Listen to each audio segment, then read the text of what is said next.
గుంటూరులో success meet చేసుకుని 10 years అయిందండి. లాస్ట్ ఆకు వచ్చాను నేను నితిన్ గారిని త్రివిక్రమ్ గారిని తీసుకుని. ఆల్మోస్ట్ ఆ టైంకి ఇండస్ట్రీలో నేను స్టార్ట్ అవుతున్నా జర్నీ. 10 ఏళ్ల తర్వాత మళ్ళీ అఖిల్ గారి దయ వల్ల నాకు ఇక్కడ మా జిల్లాలో సక్సెస్ మీట్ చేసుకునే ఛాన్స్ వచ్చింది. బిఫోర్ రిలీజ్ వైజాగ్ వెళ్ళారు, తిరుపతి వెళ్ళారు, ఆఫ్టర్ రిలీజ్ హైదరాబాద్లో చేసాం, అన్నీ చేసాం. ఇంకా మన క్యాపిటల్ దగ్గరలో ఉన్న మన గుంటూరులో చేసుకోకపోతే కరెక్ట్ కాదని చెప్పి ఆయన్ని ఫోర్స్ చేసి తీసుకొచ్చాం ఇక్కడికి. కానీ thank you very much. Venkat VMR ఒకసారి స్టేజ్ మీదకి రండి. అంటే మీ జిల్లా వచ్చి మీ జిల్లా డిస్ట్రిబ్యూటర్ని చూపించకపోతే ఎలా? మొన్న మొహం స్టేజ్ మీద కూడా అన్నాం కదా, ఏడు మొహం వేసుకుని తిరుగుతున్నారు ఇద్దరు అని. వాళ్ళిద్దరు ఒకసారి చూపిద్దామని మీకు ఒకసారి. యాక్చువల్లీ ఇంటర్వ్యూస్లో చాలా చెప్పేసాము సినిమా గురించి. సినిమా ప్రీ రిలీజ్ ఈవెంట్లో చెప్పాము, సినిమా రిలీజ్ అయిన తర్వాత కలెక్షన్స్ ఎలా ఉన్నాయో చెప్పాము, అన్నీ చెప్పేసాం. ఇంకా సినిమా గురించి చెప్పడానికంటూ ఏం లేదు. కానీ ఈ సినిమా మార్నింగ్ షో పడి హిట్ టాక్ వచ్చిన తర్వాత ఖచ్చితంగా ఫస్ట్ షోలు సెకండ్ షోలు చూసిన తర్వాత అఖిల్ గారికి ఫస్ట్ టైం 100 crore సినిమా అవుతుందని అయితే గట్టిగా నమ్మాను నేను. ఫస్ట్ వీక్ నా నమ్మకానికి తగ్గట్టుగా ఆడియన్స్ అందరూ కూడా నాకు బాగా హెల్ప్ చేసి మంచి రెవెన్యూ తీసుకొచ్చారు.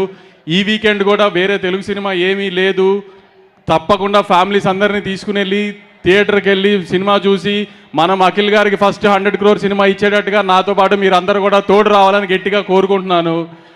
ఈ విషయంలో మాత్రం నన్ను గట్టిగా సపోర్ట్ చేయాలి, ఎందుకంటే మనం ఇది అఖిల్ గారికి ఇవ్వాల్సిన గిఫ్ట్.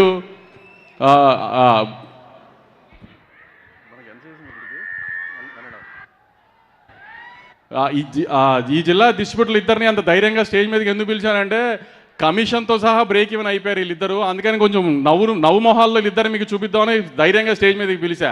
ఈ మధ్యకాలంలో ఆమె సక్సెస్ మీట్ పెట్టేటప్పటికి బ్రేక్ ఈవెన్ అవ్వట్లేదని కంప్లైంట్లు చేస్తున్నారు కదా. బ్రేక్ ఈవెన్ అయిపోయి కమిషన్ వచ్చిందని వాళ్ళతోనే చెప్పించి వాళ్ళ కొంచెం నవ్వు మొహాలు మీకు చూపిద్దామని స్టేజ్ మీదకి పిలిచా. ఇంకా ఎక్కువసేపు మీ టైం వేస్ట్ చేయను. అఖిల్ గారు ఇవాళ చాలా మాట్లాడడానికి ప్రిపేర్ అయ్యి వచ్చారు. మీరు ఎవరినైతే చూడడానికి వచ్చారో ఆయన్ని ఎక్కువసేపు చూద్దరు. కానీ thank you very much. Durgesh గారు చాలా థ్యాంక్స్ అండి. మీకు చాలా బిజీ స్కెడ్యూల్లో ముంబైలో ఉండి అటు ఇటు ట్రావెలింగ్లో ఉన్న అడగగానే లాస్ట్ మినిట్లో కూడా తప్పకుండా వచ్చారు sir. Thank you very much sir. Phone చేసి సార్ ఇలా అనక ముందు దేనికి అని కూడా తినకుండా కంగ్రాట్స్ అన్నారు. సో అంత ఫాలో అప్ చేస్తున్నారు ఇండస్ట్రీ గురించి అన్నిటి మీద. చాలా థ్యాంక్ యూ సార్. ఎంత లాస్ట్ మినిట్లో ఏదైనా సినిమాకి రేట్లు అప్లై చేసినా ఏం చేసినా అసలు మాకు ఏ రకమైన ఇబ్బంది రాకుండా ఇప్పటిదాకా ఏ రిలీజ్కి ఏ ఇబ్బంది రాకుండా ఆంధ్ర గవర్నమెంట్ నారా చంద్రబాబు నాయుడు గారు కానీ కళ్యాణ్ గారు కానీ మీరు కానీ అంతా ఫుల్ సపోర్ట్ చేస్తూ ఉన్నారు సార్. అట్లానే మేము త్వరలో మీరు అన్నట్టు ప్రతి సినిమాకి మీకు ఇబ్బంది రాకుండా ఒక జియో కోసం మీ దగ్గరికి వస్తాం ముందు చెప్పాం కదా సార్, అదొక్కటి చేసి పెట్టండి సార్. చాలా థ్యాంక్ యూ సార్. చాలా థ్యాంక్స్ సార్.